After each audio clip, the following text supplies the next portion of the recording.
Okay, sige. Ang purpose natin ngayon, objective natin for this lesson ngayon, is to experience a new sense of security in your or our relationship with God based on the presence of His Spirit in your or our life. And then to see with eyes of faith how the Holy Spirit is at work in your or my life. Very important ang Holy Spirit, of course, dahil there's no other way na maaari natin, in fact, yun nga yung temptation natin kadalasan, lalo na kapag nare-realize natin na we are not as good as we want to be, o kaya nagkakaroon tayo ng failure sa spiritual life natin, ang tendency talaga natin is to try harder, to exert more effort. Siguro kailangan lang mag-pray pa ako lalo, or siguro baka kailangan mag-quiet time ako ng 5 oras ang araw. Or maybe talagang siguro pa-fasting ako. Every time na napaparealize sa atin, every time na nagkakaroon tayo ng awareness na there's something wrong with us. Sino sa inyo minsan nagkakaroon kayo ng awareness na parang may mali sa inyo or hindi kayo gano'n ka-mature? Di ba? Parang gusto mo uminom ng untog mo ron, di ba? Gusto mo yung untog yung ulo mo. Dahil feeling mo, bakit pa ako ganito? Dapat din ako ganito. Dapat mas okay na ako, right? So, yun yung tinatawag na moral formation. So, we try harder. We make a self-effort para baguhin ang sarili natin. And sometimes we even use yung mga spiritual disciplines. This coming Saturday, I'll be talking about spiritual disciplines sa Upbeat. Kung ako yung magtuturo or si PG, di ko alam. Di ko pa alam kung sino magtuturo sa Sabado. The last time na nakita ko yung pangalan ko nandun, sabi ni Rizal. But anyway, tawag dito, yun yung kadalasang tendency natin to try to change ourselves, make ourselves more pleasing to God dahil we feel ashamed and guilty dahil alam natin yung word of the Lord, alam natin yung kalooban niya. So we're thinking, dapat hindi ako ganyan. Dapat hindi ako lustful, dapat hindi ako ma-pride, dapat madali na ako magpatawad. Ayaw mo magpatawad, di ba? Sabi ng Panginoon, magpatawad ka. Sabi naman sa loob mo, ayoko. Di ba? So you struggle and you hate yourself kasi hindi ka makapagpatawad. Hindi mo feel. Or maybe you're lustful. Alam mo naman mali yun. Pag ginawakan yung kamay mo, sari-sari na imagine mo, di ba? And you're thinking, ano ba gagawin ko dito, right? So, pag nagkakaroon tayo ng mga experiences na nagiging aware tayo sa ating kasamaan, we automatically revert to yung tinatawag na instinct natin, by default, yung to try to change ourselves by our human effort. Ang tawag dyan, moral formation. Instead of, seeing it as a wonderful opportunity, unang-una, to thank the Lord for His forgiveness and grace sa atin, sapagkat alam natin na pinatawad niya na tayo by His cross. Jesus paid for our sins.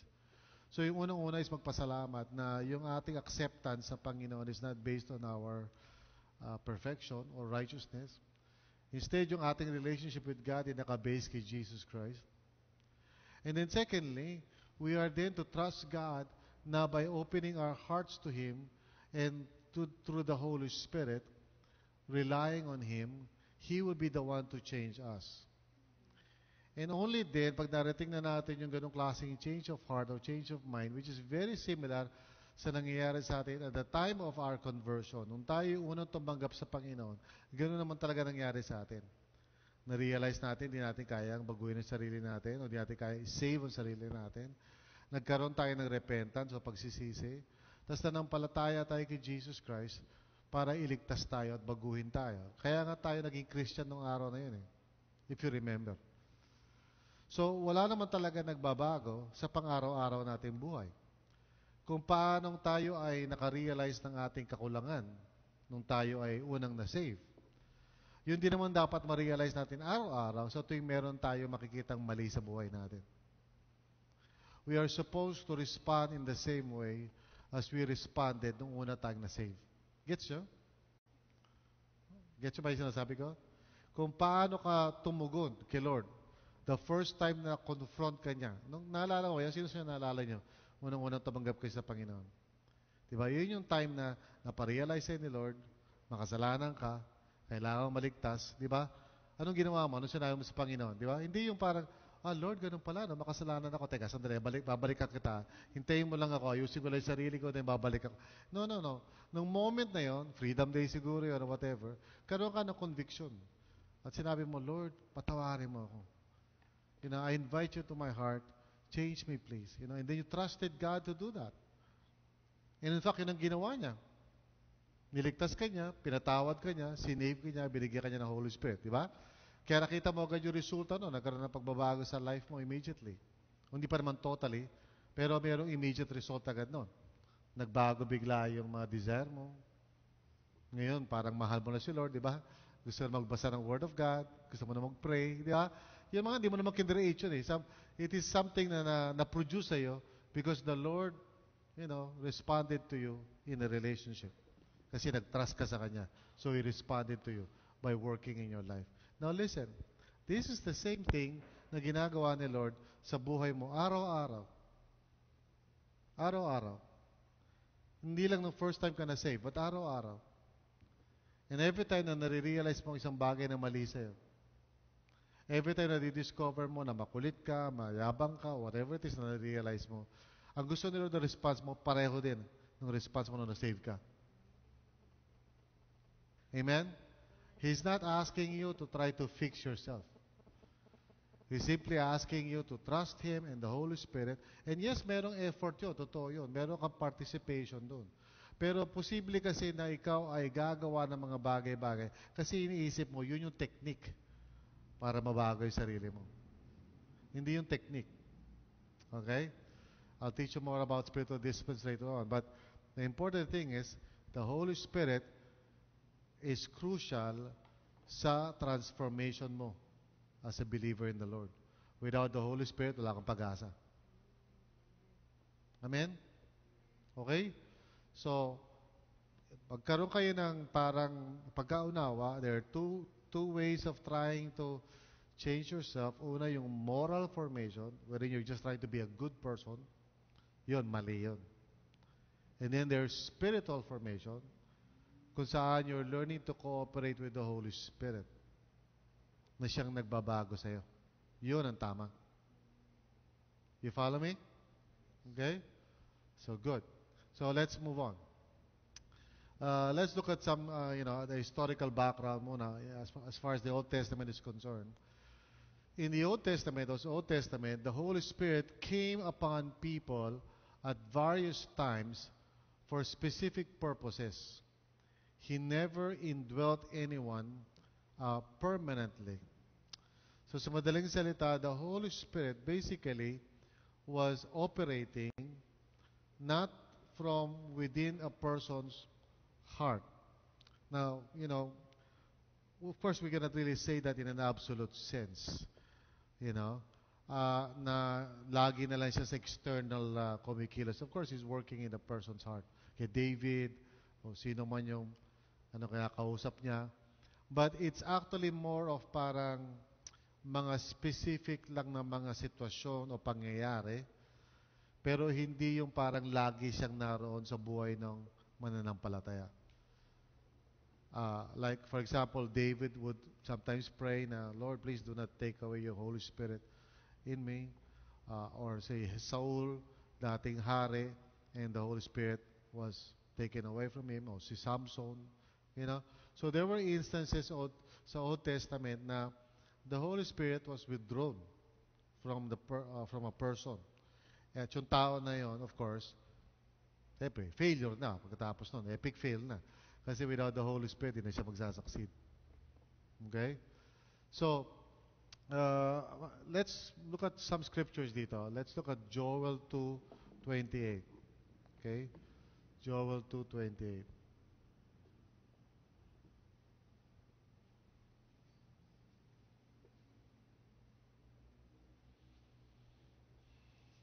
Yun yung prophecy. There was a prophecy in the Old Testament. Pakibasa natin. Joel 2:28.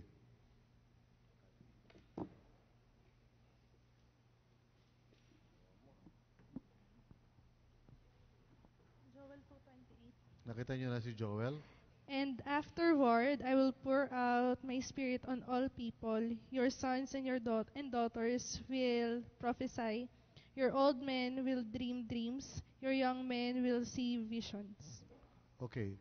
So itong prophecy na to si Joel 2:28 ay kasama sa maraming mga prophecies na may kinalaman sa pagdating ng Messiah o yung the Christ. So isa lamang ito, pero maraming mga prophecies, basically ito yung mga palatandaan na darating na ang Kristo o Messiah. So, nangako si Lord na ang Holy Spirit will be poured out upon all flesh, which means there will be a major, uh, sabihin natin, uh, kakaibang outpouring na dati pinopour out lang sa mga ilang kilalang tao, like kings or prophets. Ngayon, all flesh na. Meaning, wala nang distinction kung ikaw ay propeta o hari. An ordinary believer can be filled with the Holy Spirit. So, this is amazing to. Ibig sabihin, kasi pag binasa natin ang Old Testament, makikita natin na yung mga believers, Old Testament, were able to do great and mighty things sa tuwing ang Holy Spirit darating sa buhay nila. They were able to do great exploits. You know? Marami sila na-accomplish na supernaturally, there's no other way to explain it except God moving in their lives. Moses and all of that. In fact, kung binabasa mo ngayon Old Testament, parang nakakaingit eh. Para sasabi mo, wow, ang galing naman nila. So please understand kung ano yung pangako ng Panginoon. Nangangako siya na darating yung time na kung ano yung experiences ng iilang mga tao lang will become the normal experience of ordinary people. Gets yan? Yung mga na-experience ng mga kilalang tao like David, Moses, ganyan-ganyan, na parang extraordinary presence of God, nangangako si Lord na pagdating ng Messiah at sa pamamagitan niya, magkakaroon ng ganung karanasan, hindi yung mga espesyal na tao, kundi mga ordinaryong tao. And that's exactly what happened sa Acts 2. Sa Acts 2, the Holy Spirit was poured out at ang tumanggap ay mga ordinaryong believers, mga fishermen, mga ano-ano, mga tao na ordinaryo lamang. And from then on, it was being poured out. Sa lahat ng tumatanggap kay Christ bilang Savior and Lord, pinopour out ang Holy Spirit sa kanila and they begin to do things na supernaturally hindi nila kayang gawin on their own. They became people of power. Gusto ko malaman nyo yan kasi yan din ang gusto ni Lord na panampalatayaan natin bilang mananampalataya na we are living at the end times, no? Ibig sabihin, bilang mga people of God, pinour out niya sa atin yung Holy Spirit, hindi lang para personally maramdaman mo yung presence niya, but so that you can become, a representative ng kanyang kingdom dito sa mundong ito. Hindi natin masyado nagagamit ito idea na to. Hindi natin masyadong take seriously itong concept na to. So, minsan, sometimes hesitant tayo mag-pray. Pag merong may sakit, parang iniisip natin, si Pastor Bong, puntahin natin para siya mag-pray. Hindi mo naintindihan na ikaw mismo binigyan ni Lord ng ganong klaseng kapangyarihan. And if you trust the Lord, you will see miracles. Okay? So from now on, gusto kong gawin ninyo, huwag niyong baliwalain yung inheritance niyo. Huwag niyo baliwalain yung gift ni Lord sa inyo. You are filled with the Holy Spirit if you are in Christ. In fact, hindi ka mapupunta kay Christ kung wala Holy Spirit. The only reason bakit ka Christian is because you have the Holy Spirit. Right? So, you have the Holy Spirit inside of you.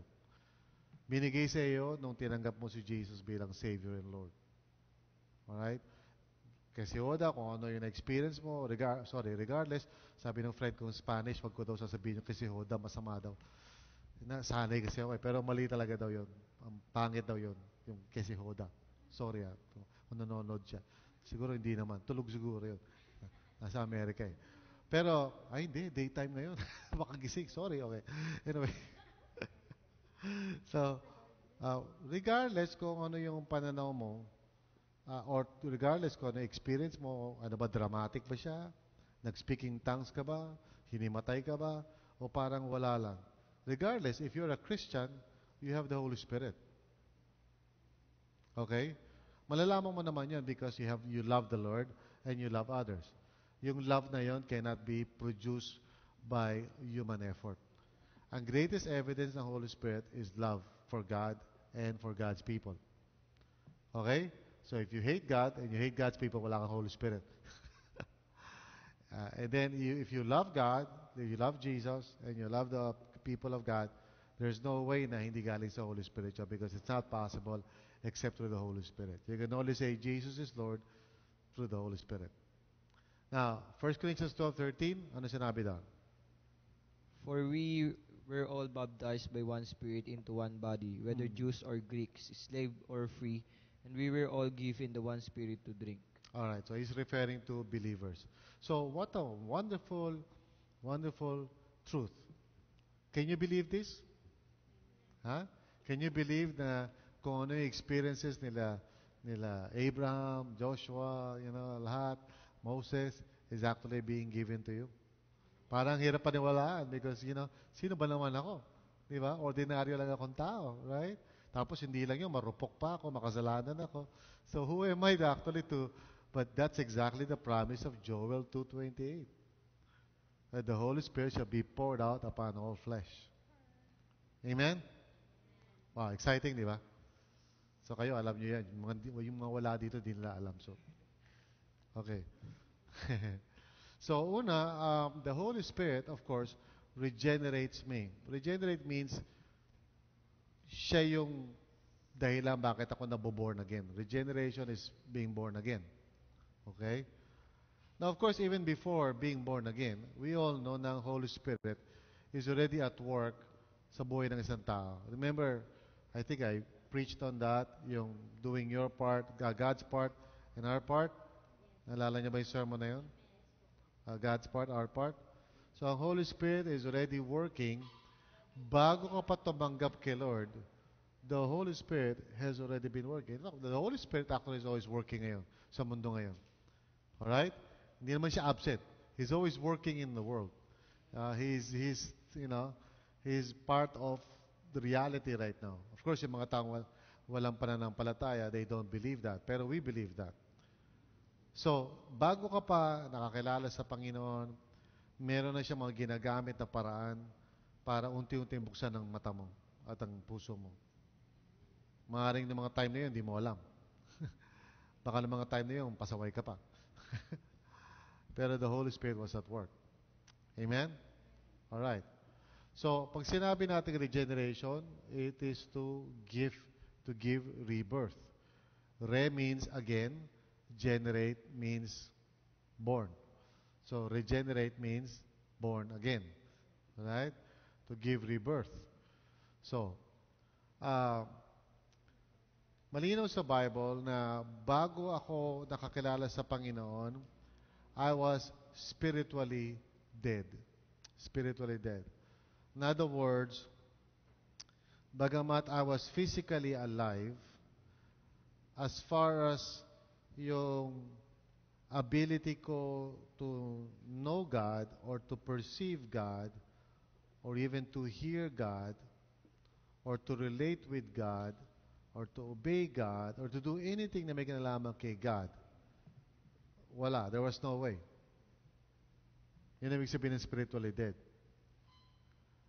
I could not respond kay Lord. Bagamat si Lord is present, hindi ko siya ma-perceive. Except siguro yung mga moments na by God's grace, pinapayagan niya ako malaman na nag-exist siya. In fact, kung hindi gagawa si Lord ng kahit anong initiative through the Holy Spirit, maaaring tuloy-tuloy ka na lang doon sa deception mo na akala mo walang God. Okay? Imagine niyo to. Nung wala pa kayo sa Panginoon, kung walang ginawa si Lord sa inyo, tuloy-tuloy na kayo doon, nagamapahamak na kayo. Okay? Ang ending nyo noon would be, of course, hell. Tuloy-tuloy na kayo doon. Hindi ka nga naghahanap sa Kanya noon. Alam mo ba, the moment that you started asking questions about God, yun yung moment that the Holy Spirit is slowly working in you.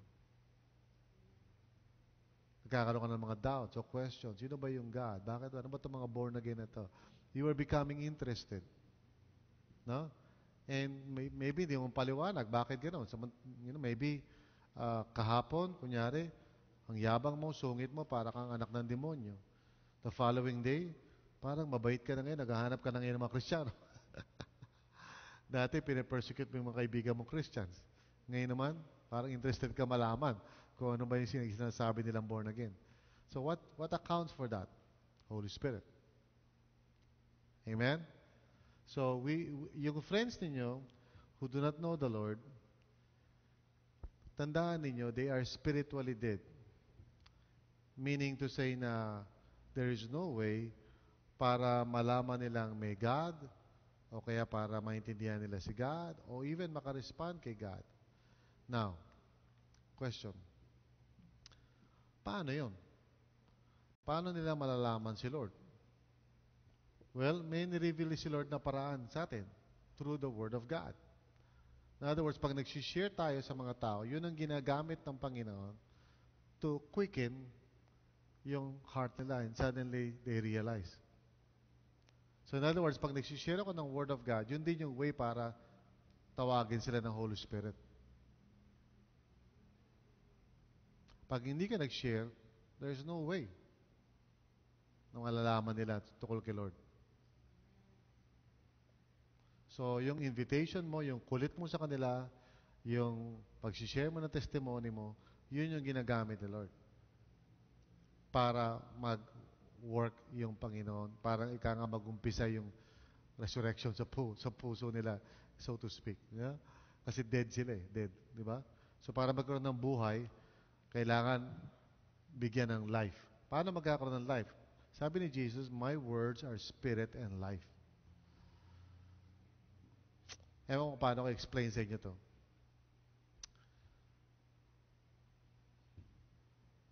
Okay. Without the life of God, hindi mo makikilala si Lord. So, paano ka magkakaroon ng life from God? Yung Word of God mismo, yung katotohanan, contains, or not contains, but yun yung vehicle through which life passes. So pag sinabi ko sa iyo, for God so loved the world that He gave His only begotten Son, as I utter those words, and as you hear it, tapos if you respond in faith, life comes in. Pag hindi ako nagsalita, tumahimik lang ako, walang chance yung friend ko. Mananatili siyang dead.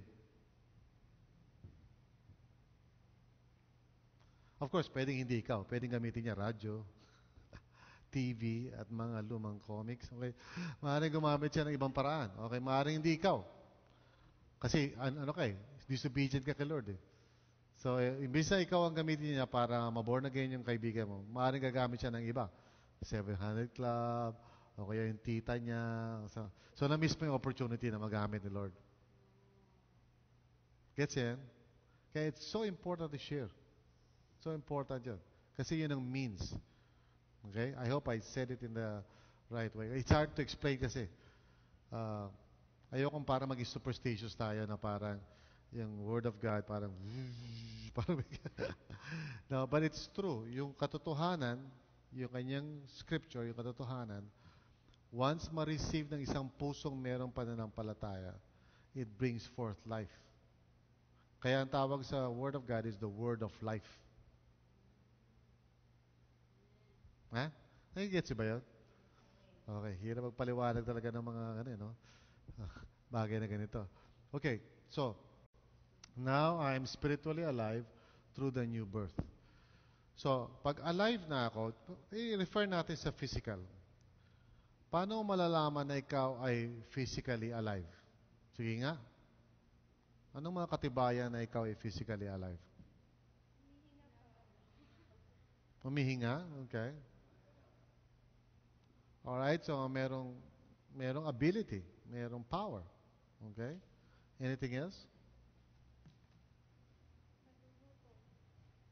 Nagugutom. Yan, paborito mo yan. Okay, nagugutom. Ha? Nakakapag-isip. Aware. Yeah. If you think about it, what does it mean to be spiritually alive? Well, pag alive ka, you're able to perceive o pwede ka makarespond sa, what do you call this? Uh, reality sa mundo. Okay? So, pag nakita ko ng ilaw, nakita ko yung ilaw. If I'm not alive, I will not see the light. Pag tinawag mo ako, sabi sa Pastor Bong, maririnig kita. If I'm not alive, hindi kita maririnig. Alright? So, there's no way na makaka-function ako in the physical world unless I'm alive. Di ba? If I'm dead, nakalibing na ako. Kahit anong gawin nyo sa mundo, I wouldn't know. Kasi I'm dead eh. So, doon yung ta-transfer ngayon yan. Spiritually alive, spiritually dead. Okay? So, in other words, kung spiritually dead ako, yung mundo na spiritual, there's no way na malalaman ko yun. Di ba? Hindi ko ma-discern kung sasalita ba si Lord, kumikilos ba si Lord, di ko alam. Right? I'm dead eh. Wala akong perception. So ngayon, pag alive na ako, ano ibig sabihin nun? The whole world is open na sa akin ngayon. Yung spiritual realm, na dati hindi ko nakikita, ngayon, pwede ko nang ma-experience, maranasan. Pag nag-pray ako, pwede ko na makita ang power of God. Okay? Think about that for a second, okay? No? I hope that you would just think deeply about that. What gives life is God's Spirit. Human power is of no use at all. The words I have spoken to you bring God's life-giving Spirit. So profound, if you think about it. So pag ikaw nagpo-post ka sa Facebook, pag-pray mo talaga. Of course, hindi lang yung verse. Sabi, maganda yung verse. But sometimes kasi yung verse cannot be understood, so kailangan ng konting paliwanag. But when you post, you should actually pray, Lord, use this in the life of somebody. Para pag binasa niya yung post mo, tapos magkaroon siya ng faith na galing kay Lord yun, magkakaroon siya ng life. Doon sa pinost mo na yun. Okay? So, wag lang i-post ng selfie. Sayang yung internet. You know? Use it instead to minister. Yeah, gets you na yun? Bakit ako nagpo-post ng mga ganon sa Facebook? Because I believe in this verse. Now, wag tayo maging superstitious na para bang pag sinabi ko, for God so loved the world that He gave His only begotten Son. Siguradong born again ka. Hindi ganon yun.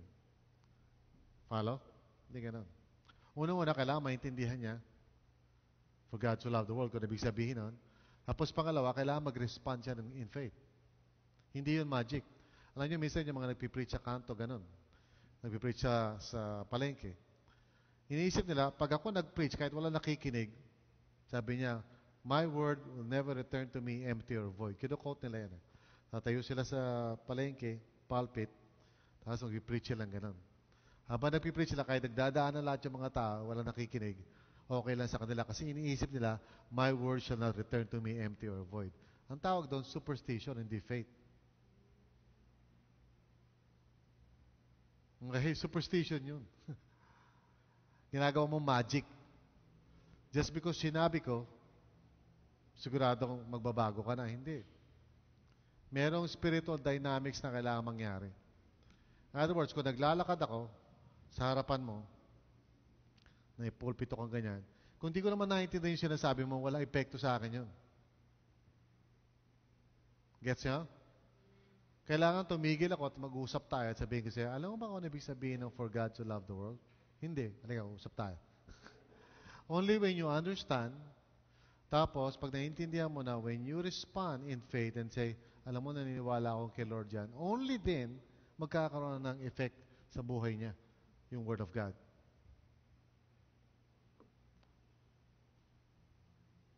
Nakatingin kayo sa akin, parang gugutom kayo. Ako nagugutom ako, pero pinapaliwanag ko sa inyo yung katotohanan. Ha? Yun ang dahilan bakit may preacher. Kasi kung ang kailangan mo lang ay yung Bible, hindi na kailangan yung preacher. Babasahin mo lang yung Bible, magbabago ka na. Di ba? Pagbukas mo ng verse, wow, nagbago na ako. Hindi, ganun, di ba? Bakit may preacher? Kasi kailangan maintindihan mo at kailangan ka mag-respond in faith. Doon sa naririnig mo. Yun yung dynamics. Okay?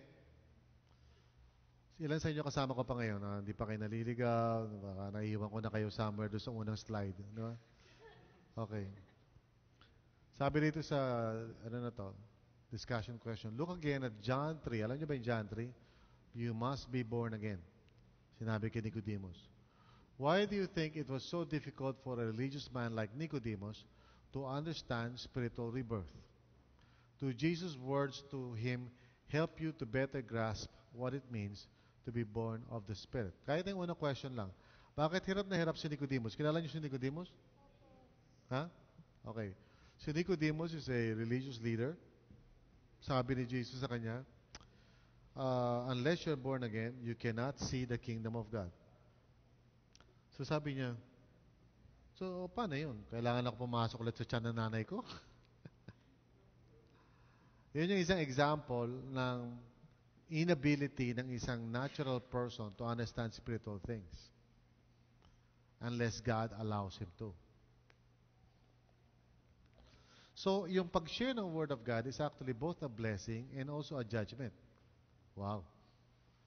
Pag nag-share ako ng Word of God, okay, at pinaliwanag ko, tapos yung tao ay re-reject niya, yung tao na yun will be judged for rejecting the Word of God.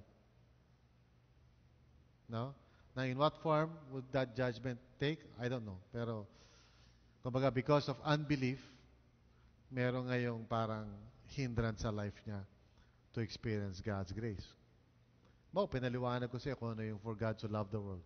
Talaga naman, nangitim na ako sa lahat sa pagpapaliwanag siya. So, naintindihan mo natin. Anong kita? Jonah, naintindihan mo na?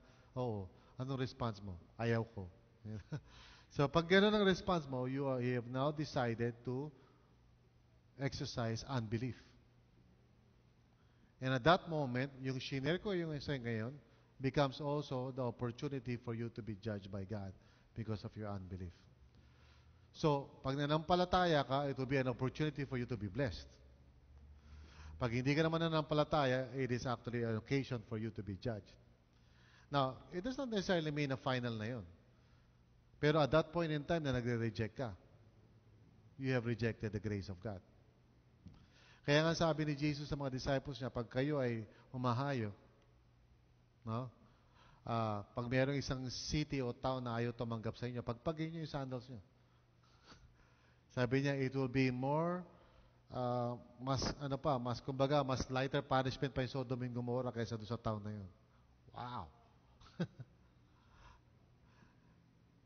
Can you imagine kung gaano katindi yung binibigay sa inyo ni Lord na karapatan? So kaya pag nagsishare ka, pag-pray mo talaga maigi. Kasi pag shinare mo yung Word of God sa isang tao, tapos hindi siya tumanggap, siyempre, di ba, nakakalungkot yun. Hindi lang kasi basta normal lang yun na parang, ay, ayaw niya, o bahala siya. Hindi ganun yun. Pag umayaw siya, at lalo lang dahil naintindihan niya, tapos umayaw siya, you have to pray for mercy for that person. Now, kung di niya naintindihan, wala yun. Sabihin, hindi niya naintindihan eh. Bawa sinabi mo sa kanya, ayaw, wala siya naintindihan, di ba? Ano siya sabi mo? Tapos, hindi ko naintindihan yung sinasabi mo. Tapos sasabihin mo naman, you're judged. You know, hindi ganon. Hindi siya judge. Wala mo siya naintindihan eh. And kahit na mayroon naintindihan, of course, don't say you're judged. Doon sa tao. But you do know it. You do know it. Okay? Okay, I'm going out of topic. So let's move on. The Holy Spirit baptizes me. The Holy Spirit baptizes me. Now, pag sinabing baptize, of course, ang picture na dapat natin ilagay sa isip natin is yung may kinalaman sa, parang katulad sa tubig. Pag ikaw ay binaptize sa tubig, alright, not unless sobrang kulot ka, not unless, yun lang, exception, pag sobrang kulot, normally, pag binaptize ka, buong katawan mo basa. Ha? Exception, sobrang kulot. So, yung anit mo hindi nabasa. Unusual yun. Okay? But normally speaking, pag sinabi natin baptism of the water, you're wet totally from head to toe. Kasi immersion yun. So when the Holy Spirit, when you're baptized in the Holy, there are two terms here. Una yung the Holy Spirit ang siyang agent and He baptizes you into the body of Christ, meaning you now are poured into the family of God. And then meron tinatawag na you are baptized in the Holy Spirit. So, parang kumbaga, dalawang expression sa Bible. Ito yung church. So, the Holy Spirit, you're here, the Holy Spirit baptizes you into the church. So you become part of the church. Alright? But in another way naman, is that, baliktad, this is you, and you're baptized by the Holy Spirit. Now, itong notes natin ay galing sa mga conservative na Christians who do not believe in the second kind of baptism. They only believe in the first kind, kasi si require niyan. Alright? So, yung mga conservative evangelicals like Baptists and others do not believe in what we believe in as a church. Okay? As a church, we believe in both kinds of baptisms. So, let me talk about the first one. Okay? So, the baptism of the Holy Spirit is the placing of the Christian into the body of Christ and into Christ Himself. So, dito, ang Holy Spirit ang siyang agent o siyang gumagawa ng action. Okay? So the baptism of the Holy Spirit is the placing of the Christian into the body of Christ and into Christ Himself. Now, I don't know if there is a verse. Yeah, here's 1 Corinthians 12:13. For we were all baptized by one Spirit. Now, so sino yung gumagawa ng baptize? Yung Spirit. We are all baptized by one Spirit into one body, whether Jews or Greeks, slave or free, and we were all given the one Spirit to drink. Now, those who believe in the first kind of baptism only emphasize on the first part of this verse, which is yung nakalagay na we were all baptized by one Spirit into one body. So, ang paniniwala nila sa phrase na baptism of the Holy Spirit, it refers doon sa pag-join sa iyo into the church. Pag-join sa iyo into the body of Christ. At ang nag-join sa iyo ay yung Holy Spirit. So they use this verse. But what they don't recognize is that there's a second part to the verse. And we were all given the one Spirit to drink. So ito hindi yung Spirit ang nag-act. Rather, siya yung ibinibigay. And we were all given the one Spirit to drink. In other words, we are filled with the Holy Spirit. Naigets siya ba yan? Okay? Yung first part, yung Holy Spirit ang gumagawa ng aksyon. He baptizes you into the body. In other words, join ka niya sa family of God. Pag sinabing body, it does not refer to any particular church like RLCC. He's referring to the body of Christ.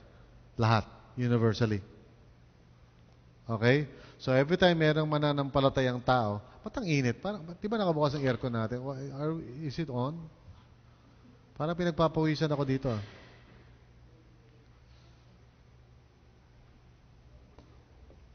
Ito ba? Nakabukas ba ito isa?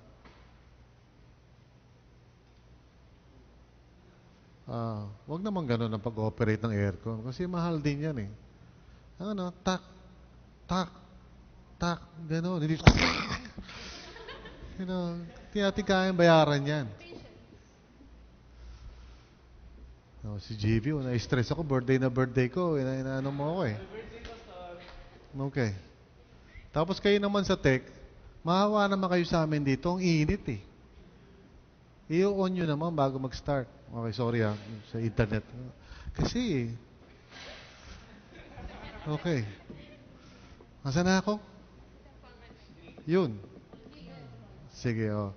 Um, the baptism of the Holy Spirit is a one-time event occurring at the moment of salvation. Now, again, what these notes are referring to is yung conservative view of the baptism of the Holy Spirit, which refers to joining you into the body of Christ. Okay? Now, we basically do not agree that this is the only way to understand the baptism. Now, I do not agree na yun lang ang tanging way to understand the baptism of the Holy Spirit. I do believe na what they are talking about is yung pagsama mo into the body of Christ. And yes, that is true. At the time of your salvation, nagiging bahagi ka ng body of Christ. Amen? Alright. Now, however, let's try to understand what salvation means sa conservative language. Pag sinabi ko conservative, tinutukoy ko yung mga Christians who do not believe in speaking in tongues, ganyan-ganyan, mga conservative. Ha? So, hindi ibig sabihin ang damit nila conservative. No? Ibig sabihin, ang pananaw nila is more traditional.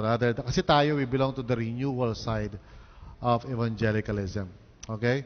In other words, we believe in the gifts of the Spirit, the manifestations of the Spirit in its proper place. No? Hindi naman tayo nagtatahol or whatever. No? We are, kumbaga, but we believe na ang Holy Spirit is not just parang an idea. He is the third person of the Trinity.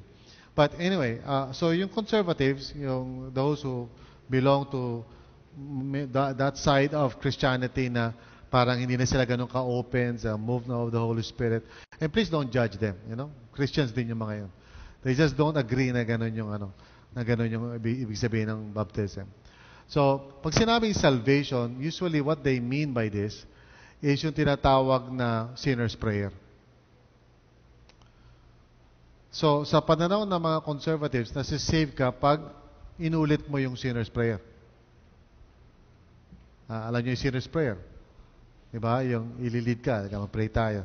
Lord, patawarin mo ako sa mga kasalanan ko. I receive you as Lord and Savior. So, yun ang tawag nila doon, salvation. But the truth is, salvation, gaya ng tinuturo ko sa inyo sa Freedom Day, okay, has 5 components. Right? Unang-una is that you understand the gospel. Amen? And then pangalawa is that you respond in faith, which means repentance and trust kay Jesus. At ang sorry. Sorry. At ang ebidensya niyan ay yung baptism of water. Right? And then you are given the gift of the Holy Spirit. Right? And then you commit yourself to be part of God's people, and then you continue to live your life as a follower of Christ. Teka. Now, mahalaga yung first 3. Naintindihan mo yung gospel, nag-respond ka ng faith, tapos tinagap mo yung Holy Spirit. Alright? Kasi yung pagsali mo sa local church, result na lang yan. Tapos yung pamumuhay mo bilang disciple, yun din yung ebidensya na yung decision mo doon sa 3 ay totoo.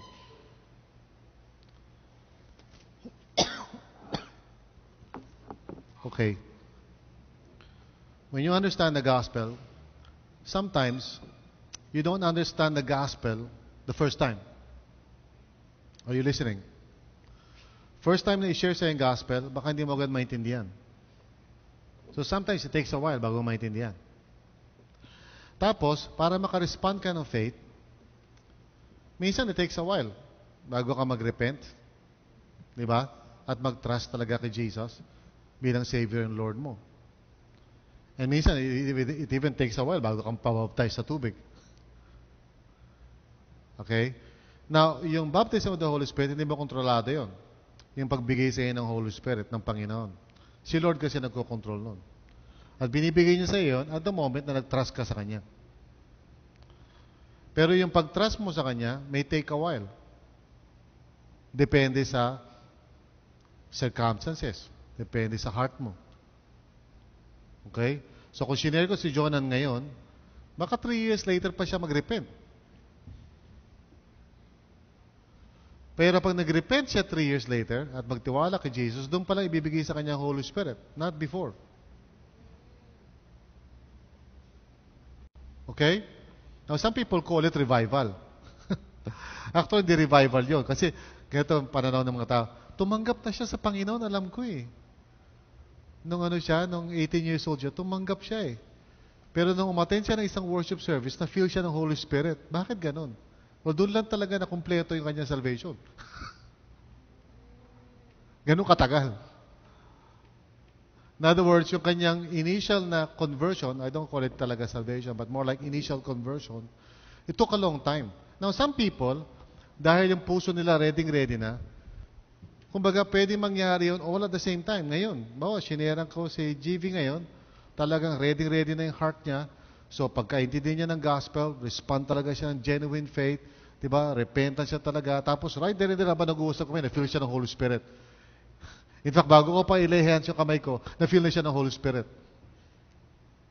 So, yun yung tinatawag na almost parang instantaneous. Pero hindi naman talaga instantaneous yun. Kasi bago kami nag-usap, maraming times siya nakakarinig ng Word of God. Tinataniman na siya eh.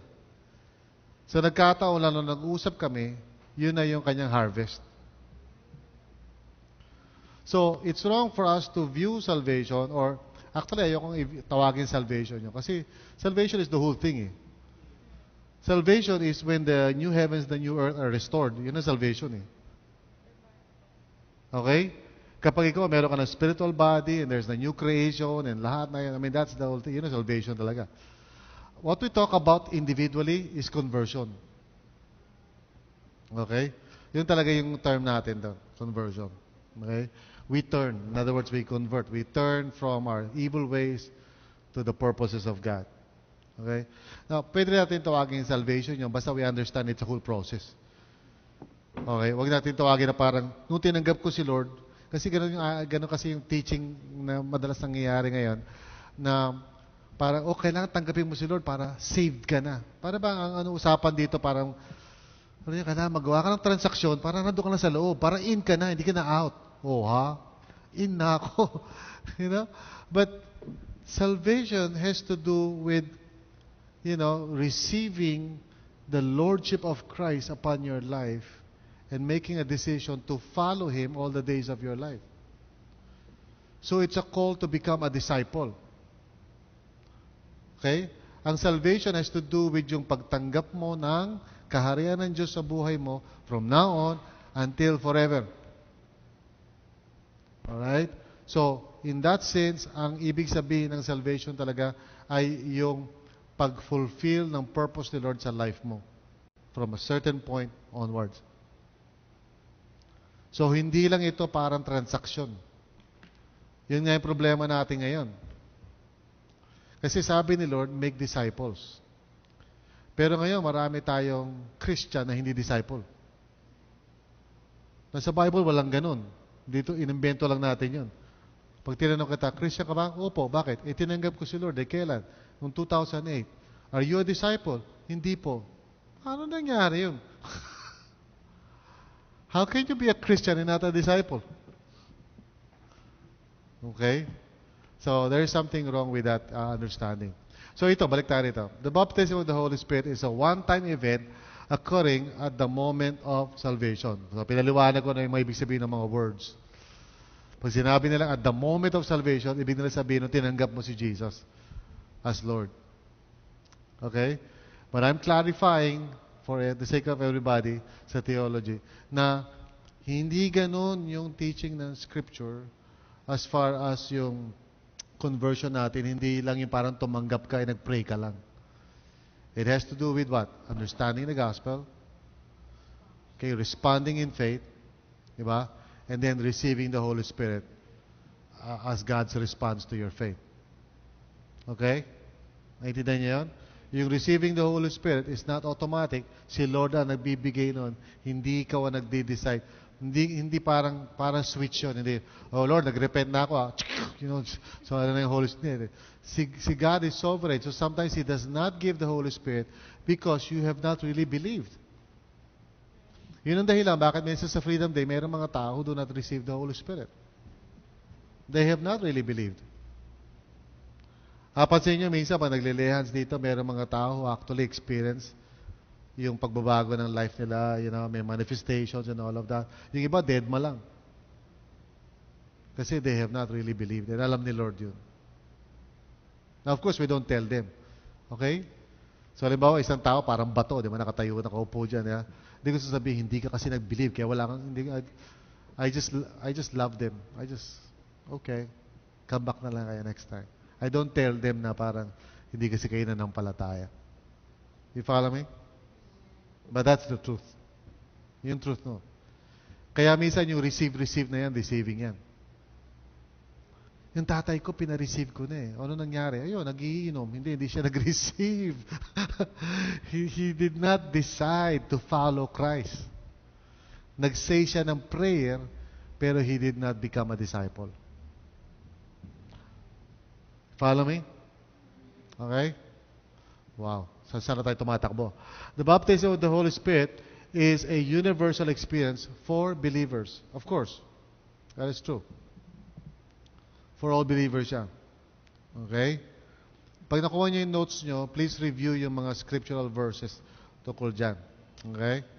Now, the word baptize literally means totally immersed. What does it mean for you to be totally immersed in the Spirit of God?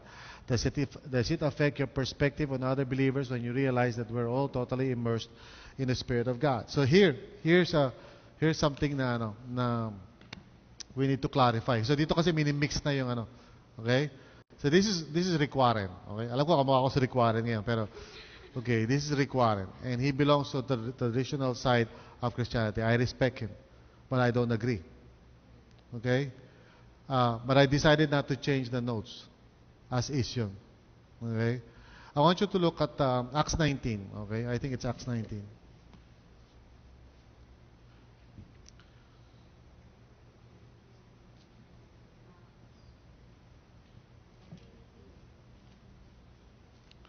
So Acts 19 tayo. Okay, anyone is siguro first few verses.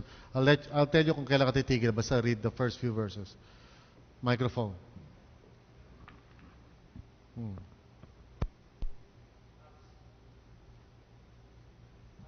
Hello? Sound yan.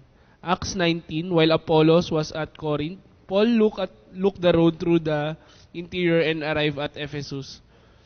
Then he found some disciples and asked them, "Did you receive the Holy Spirit when you believed?" They answered, "No, we have not even heard that there is a Holy Spirit." So Paul asked, "Then what baptism did you receive?" "John's baptism," they replied. Paul said John's baptism was a baptism of repentance.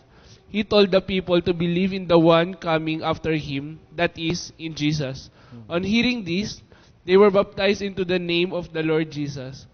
When Paul placed their hands on them, the Holy Spirit came on them, and they spoke in tongues and prophesied.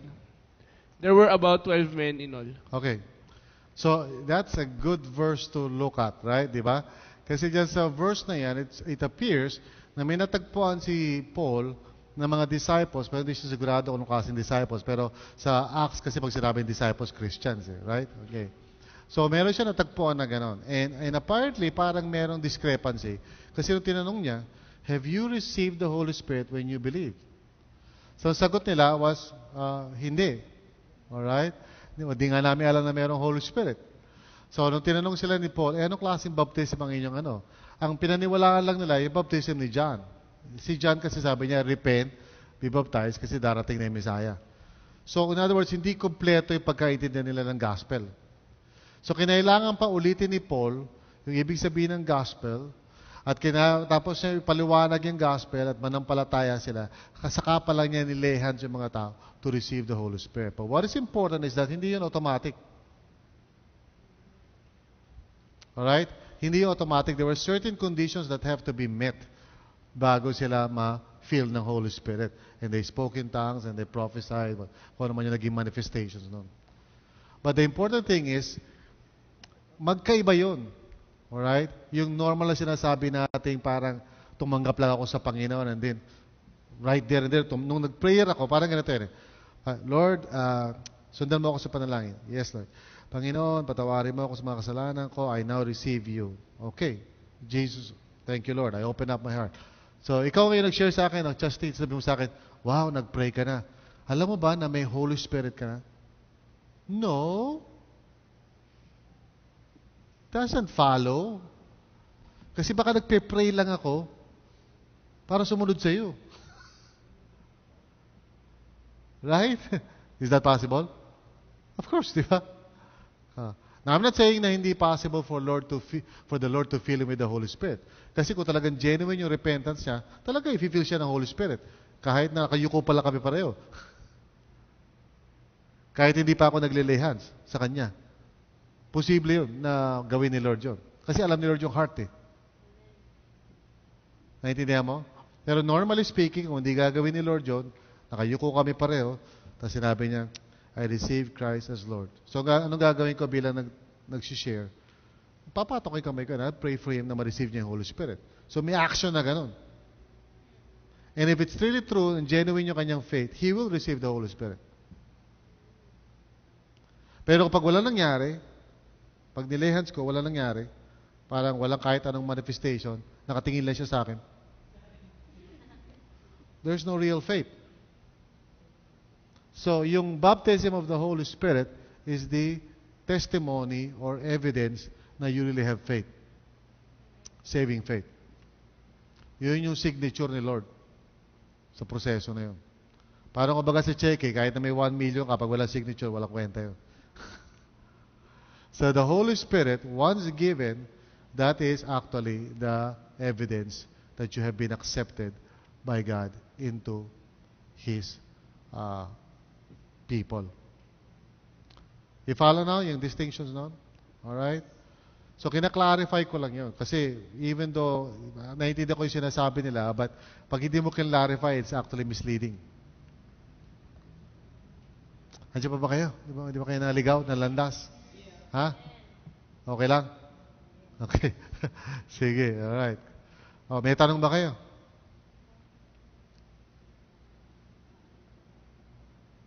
Wala. Sige, pagod na rin ako eh. Tuloy na tayo. The Holy Spirit indwells me. Okay? The Holy Spirit indwells me. So, okay, backtrack lang ako sandali. Pag sinabi natin baptism of the Holy Spirit, alright, this is referring to, from our perspective, no? Bilang RLCCians, this is referring to the response of God to confirm yung iyong saving faith. He pours out His Spirit into your heart. Fills you with the Spirit. So that from then on, mula sa time na yon, you now become part of God's people kasi you have the Holy Spirit. Okay? Dinidistinguish ko yun doon sa naunang dalawa.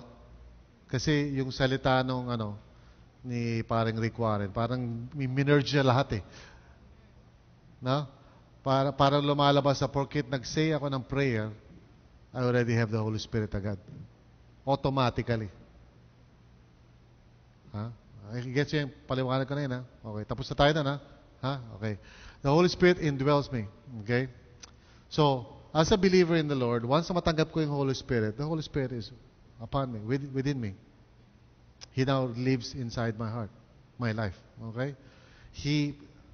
Saan siya? Well, wala siyang location kasi spirit siya eh. But He dwells in a sense in paano ba natin sasabihin na He dwells in my body? Kasi yun ang sabi sa Scripture. He lives in me. Pero pag sinabi natin He lives in me, talagang intindihin natin ang Holy Spirit hindi parang usok. Okay? Kasi hindi naman material ang Holy Spirit eh. Alright? So, for example, if I ask you, aware ka ba sa mga toes mo? Galawin mo nga. Galawin mo yung toes mo. Aware ka? Kasi pag pinukpok ko yan, alam mo naman yan, tumitibok-tibok yan, di ba? You're aware. Pero are you there? Pag pinutol ko ba yung toes mo, matatagpuan kita. If you follow me. Yun ang ibig ko sabihin. When you say the Spirit is in me, please don't look for a location. Kasi hindi naman siya material. You follow me? Okay. Kasi minsan may expression tayo. The Lord lives in my heart. Pag inooperahan ba kita, makikita ko si Lord doon. You follow me? Expression lang natin yun. Figure of speech. But we don't mean to say na para bang, nandun si Jesus sa loob. Tiny little Jesus inside my heart. Nakaupo siya, may trono siya. Sikip naman dito. You know? Tumitibok-tibok yung puso. Tug-tug. Okay? These are what you call figures of speech. So when I say that Jesus lives in my heart, I don't mean to say parang the same matter na parang, you know. Okay? Good. 1 Corinthians 6:19, do you not know that your body is a temple of the Holy Spirit who is in you, whom you have received from God? So you understand that now. Okay? You follow. So the Holy Spirit is in me in the same way that my thoughts are in me. And yet, kahit nahiwai ko yung muscle ko, I will not be able to find me. No? And yet I am in my body. Niniwala ba kayo that you are in your body? Siyempre nga naman. Sino yung nandyan? Di ba? Siyempre ikaw, di ba? And yet, when this body dies, I don't cease to exist. I, Bong, continues to live in the presence of God. I can still think even though wala na yung brain ko, nag-deteriorate na. Nagigets yan? I can still speak even though yung bibig ko, dila ko tumigil na mag-function. Because I am spiritual. Alright, gets yan, ha? Okay? Okay lang kayo? Hindi kayo bibilaukan sa theology? Ha? Okay, good. The Holy Spirit seals me. Pag sinabing seal, it's actually a first century term. Well, more than a first century term. Nung araw, pag ang isang authority, like an emperor or a hero or whatever, hero nga pala, hindi apelido yun, title yun. Okay? Pag meron silang pinadadalang isang bagay at gusto nilang sabihin sa lahat ng tao na yung bagay na yun belongs to them, nilalagyan na seal. Yung seal na yun is actually a clay na habang basa pa, tinutulak yung sing-sing ng king. So magmamarka doon sa clay. Pag yung clay na yun nabiyak, punishable by death. Kasi hindi pwedeng biyakin yun. Unless by the person lamang na to whom that is being sent. Gets yan? Kaya nung araw, pag sinisil ka, it's a sign of property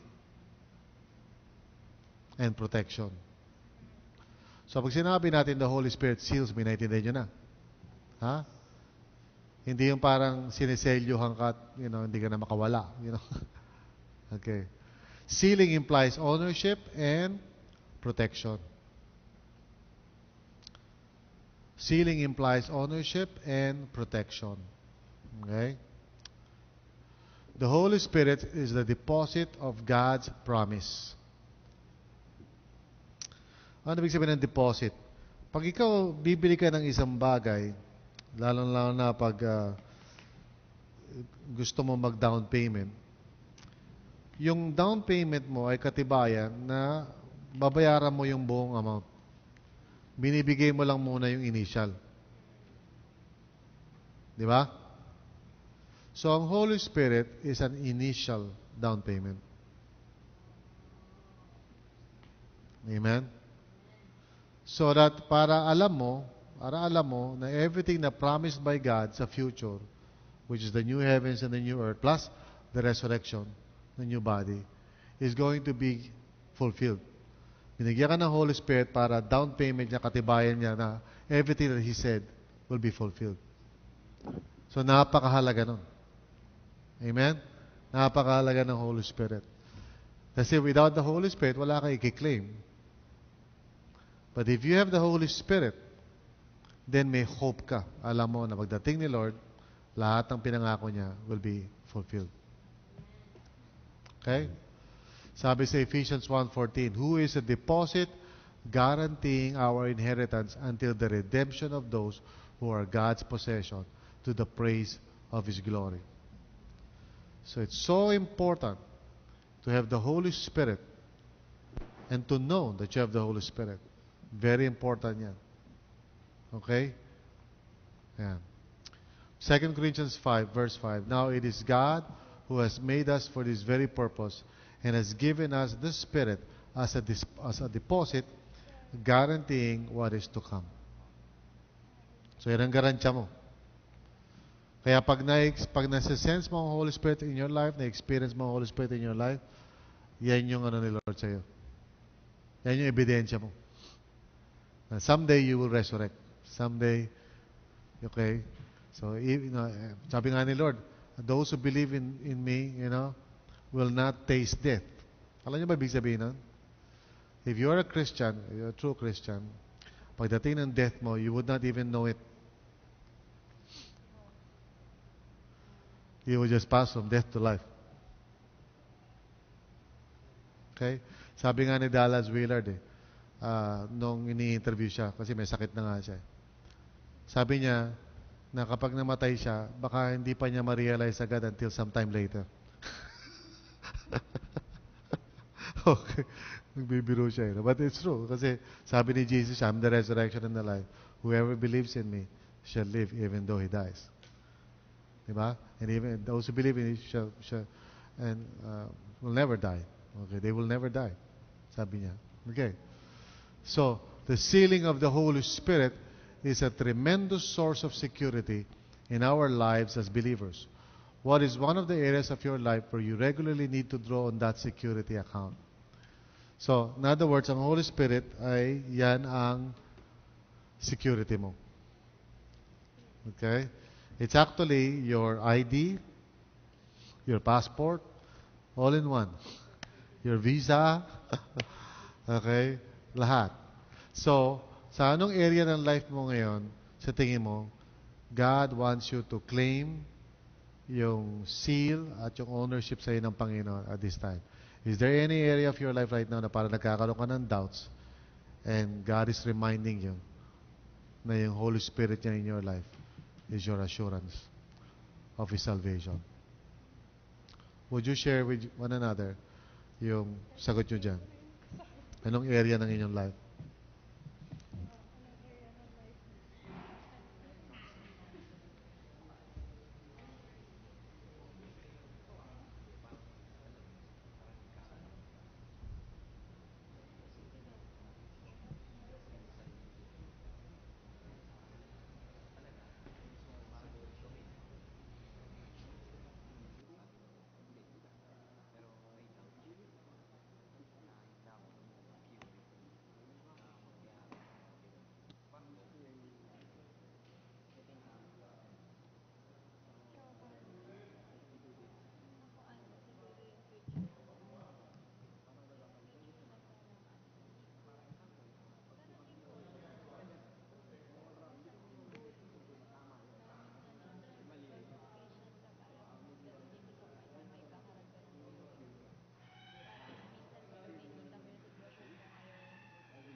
Okay.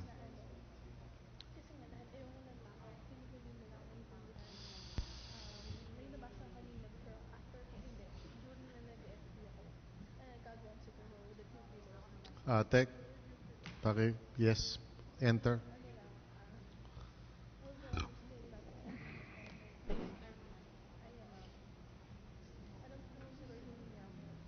Okay. Hmm.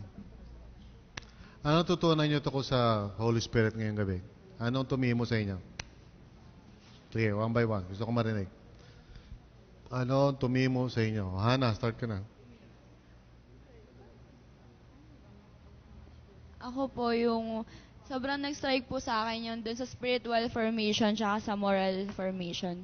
Kasi parang minsan po kapag kunyari po may nagawa akong sin, tapos po nakapag-repent na po ako. So parang okay na po ako, maluwag na yung nararamdaman ko. After nun, kapag may na-feel na naman po akong something, parang sabi ko, dapat di ko na na-feel to eh. Meron po akong ganun. Tapos napapagod po ako na, alam, bakit ganito dapat? Tapos parang ngayon ko na-realize na every time na nagsastruggle ako, yun yung pinaka-best opportunity para ma-acknowledge ko yung Holy Spirit and yung grace ni Lord sa life ko. Amen. Well said.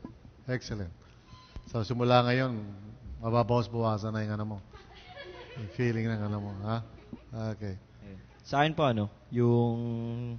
yung sa una po, yung kung paano nag-move si Lord through the Holy Spirit dun sa mga sa Old Testament people, sila Abraham. Parang, nga po, parang kung isipin ko yung sarili ko, sino ba ako para, parang may posibleng mangyari rin sa buhay ko yun kung magtatrust lang talaga ako dun sa power ng Holy Spirit. Amen. Wow. Yun po. At true, marami sa atin, hindi pa natin na-experience yung mga miracles kasi wala tayong faith. Yeah, tama yan. Ako po I am reminded po na hindi naman po talaga ako yung nauna, hindi ako yung nag-initiate ng relationship with the Lord. Pero yung kung paano siya yung siya po talaga yung nauna and how He loved me from the first to the end. Para pong siya po yung nag-provide ng transformation, siya pa nag-provide ng Holy Spirit para lang maging ka-like niya ako, parang ganon. So I am thankful also sa opportunity na yun. Amen. Okay, si Jonan, bigyan mo naman ng microphone. Kawawa naman. Okay, yan. Ako po, I was reminded. Firstly, kasi, the Holy Spirit is something na, yun nga, nagbibigay ng security. Security in a way na everything that you do, na kapag alam mo na it is not by your own decision, I mean, not influenced by your own understanding, but prompted by the Holy Spirit, alam mo na yung ginagawa mo ay parang safe, na parang kumbaga, binibigyan ng Holy Spirit ikaw ng clarity, binibigyan ka ng courage to do things na parang you can't even imagine na you're capable of. Na kapag nadating ng moment na yun na, wow, nagawa ko to. Pero, tapos marirealize ko na lang na parang, hindi ako yung gumawa. Yung Holy Spirit yung gumawa. And Amen. yun, I was thankful of that nga. Kasi pag ganun nga rin, nagkakaroon ng humility na hindi ikaw. Yes. Hindi si Lord yung kumikilos. That's true. You cannot change yourself. Okay, Ludi? Ako naman po yung yung sa may pinaka-last po, yung Holy Spirit as deposit po of God's promise. Na-amaze po ako and parang nag-pump up po sa akin na nakaka-amaze po na yung gift ni Lord, parang na-experience ko, parang hindi po ako deserve pero wow, ito, nangyayari siya. And na-remind din po ako na na yung Holy Spirit po, kapag once na may pinapagawa siya sa'yo, kahit po biglaan, sumunod ka lang, secure lahat, all the way, iingatan ka niya all the way, siya yung magbibigay ng result. Parang, ayun po, amazing po talaga lahat. Amen. Okay. Yun sa akin po yung parang na-remind po ako dun sa don't be afraid to share the word. Kasi nga minsan 'di ba parang natatakot tayo. Pero isipin natin na yung word na yun yung magiging Way, yung magiging way para ma-save yung mga gusto pa nating Amen. i-save yun. Tapos yung po, dun po sa may Holy Spirit, bago mo ma-receive yung Holy Spirit, kailangan mo munang matutunan mo na yung gospel, tsaka kailangan mo ding mag-respond. May responsibility ka rin dun. Hindi lang yung Holy Spirit. Tama. Excellent. Ako po, Ano ulit yung nickname mo? Nakakalimutan ko. Ha? DAP? DAP? Development Academy of the Philippines. Ikaw, ano ka? Nickname mo? Ha? Mitch? Nakakalimutan ko yung dalawang ito. Okay, DAP at Mitch. Okay, game. Sa akin po, thankful po ako kasi po, hindi po natin kailangan po magbigay ng effort para baguhin po yung sarili natin. So, kailangan lang po talaga ng Holy Spirit para mabago po tayo. At saka thankful din po ako kasi po, yung... May effort din tayo, pero yung effort natin is an Apo. effort of faith. Hindi natin effort Effort of faith. of self-effort. Hindi self-effort. Apo. Pero may effort ang Christianity. Oo. Ha? Apa. Kaya Yun lang, din kung po. saan nanggagaling yung effort lang, Mitch? Saan nagmumula? Kasi pwede nag-i-effort ka kasi tiwala ka sa sarili mong effort. O pwede naman nag-i-effort ka because you trust God to work in and through your effort. Okay. Saka yun po, natutunan ko rin po na wag din po nating sayangin yung gift po ni God, which is the Holy Spirit. Amen. Tama. Yun Thank po. you, Mitch. Well said. Sa Kaya po, akin naman Nay. yung Nay, ano bang palayo niyo, Nay? Anong tawag sa inyo? Maliban sa nanay. Ang pangalan ko, Pastor Charito. Charito. Yun. Yep. Yun. Pasensya na kayo. Matandaan na kasi. 28 na ako kaya nahirapan ako Sa akin. maka-alaala. Oo. Yung tungkol sa Holy Spirit. Nung makilala ko si God, ang una kong hiniling sa Kanya na pagkalooban niya ako linisin niya ako, pagkalooban niya ako ng mga bagay na, kumbaga siya lang makakagawa dahil siya ang pinagkatiwalaan ko na Panginoon sa buong buhay ko. And then, wala naman ako sa kanya, lagi siyang answered prayer sa akin, lalo na sa mga anak ko, na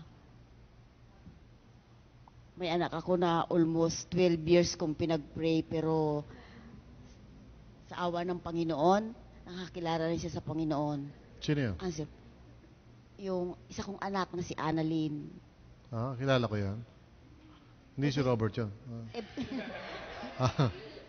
Yung tinaguro yung best actress. Yung si Best Actress? Siya ba yun? Opo. Talaga. Yun Very ang- active ngayon yun, Opo, yun ang sa akin ng Hindi Holy si Spirit. Val o si Robert, Okay din.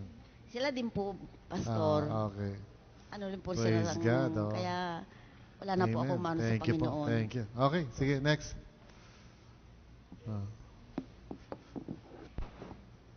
Hello? Ayan. Sa akin po yung the Holy Spirit seals me. Yung pagdating po kasi sa Freedom Day, yung tatak ay very, very parang, okay, ang Holy Spirit tatak. Pero yung knowing po na ang ibig sabihin pala nun is, you are owned by God, saka He protects you from anything that may, harm you or hinder you. Makes me, parang feel more, parang secured na ngayon na the Holy Spirit is in me. And isa tong tatak. Ibig sabihin nito, I can do all things na through the Holy Spirit within me. So yun po. May responsibility ka rin kasi kung seal ka ng Holy Spirit, therefore, how you live your life can either glorify the one who owns you o kaya hindi, di ba? Sa akin po, Pastor, yun sa Holy Spirit seal din po. Kumbaga yung Holy Spirit po, di ba, security po natin. Kumbaga, siya yung magsasabi sa atin kung ano yung dapat natin gawin, hindi dapat gawin. Kumbaga, kasi ako, Pastor, hindi po ako tapos ng high school. Ngayon po, mag-enroll po ako sa ALS ulit. Wow. Kumbaga, gagawin ko po yun kasi yun po gusto ni Lord para sa buhay ko. Tama. Para maano ko rin po yung calling sa akin ni Lord. Tsaka, yun po yung gusto kong gawin ni Lord sa buhay ko. Tama. Yun po. Wow. We'll be praying for you. Ha? Tapusin mo yun. Amen? Ha? Tapusin mo yun. Okay, guys. So, praise the Lord. That's part 1. Next week is part 2. Pag-pray natin si Justine. At sana makuha niya yung notes. Okay. So, let's close in prayer. Sige, Dap. Ikaw mag-close in prayer. May microphone. Close in prayer. Yes, Father God, thank you very much for this opportunity, Lord God, na natuto na naman kami, Lord, about dito sa Holy Spirit, Lord God.